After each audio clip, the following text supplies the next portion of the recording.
My first real interaction with Josh was on the day that he tried to run away from his foster home. I'm following him down the street. He had already made some headway. After about 20 minutes, he just stops in his tracks. He turns around and he screams at me, "Leave me alone."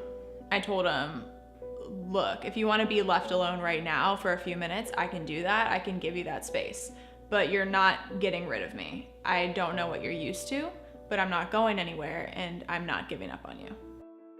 CASA volunteers are everyday community people, just regular community members that want to make an impact in an abused and neglected child's life. They go through our 36-hour training. They're then appointed by the juvenile court judge to go out and collect information on everything pertaining to that child's life.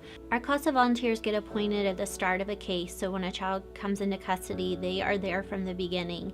And sometimes they are the only constant presence in that child's life throughout the case. They don't investigate the allegations of abuse, but they go out and they find out if the child needs mental health care, or if they need updated shots, or if they're in the best placement possible for them to thrive instead of survive. And they advocate for that child's every single need. CASA volunteers make such a big difference in the lives of our abused and neglected children. We have too many foster children in the system that don't even know they have a voice. And once they learn they do have a voice, a lot of them are too insecure or timid to use it. And that is what CASA is. It's a voice for the child. They are mentors for their children. They do so many wonderful things. Without CASA, there are so many children that would not have that opportunity to have that voice that they have. I decided to become a CASA after I graduated from college. I wanted to serve the community in the most meaningful way that I could. Josh was 15 at the time that CASA received his case, and so while he was still a child, he was very much old enough to have a valid opinion on what was in his best interest. So CASA was able to provide him a vital support system that allowed his voice to be heard.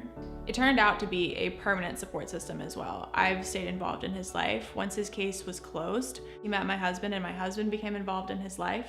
And the two of us, along with his former foster parents, Kat and Kevin, really wanted to make sure that we provided him with stability, with unconditional love, and with experiences that we felt that every child should have. I would think my favorite, my happiest memory would be his 16th birthday.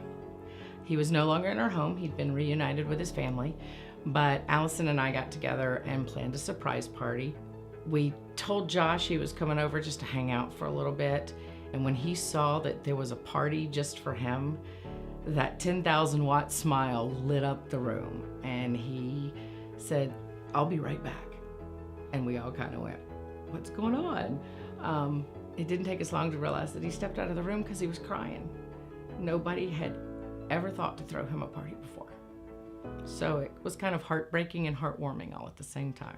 There's such a huge need for CASA. CASA is the only organization that provides this service to juvenile court, and we provide this service for free. And so we need people out there not only spreading the mission of CASA of who we are and what we do, but we need volunteers. We need people who are going to invest in the agency and invest in our young people's lives.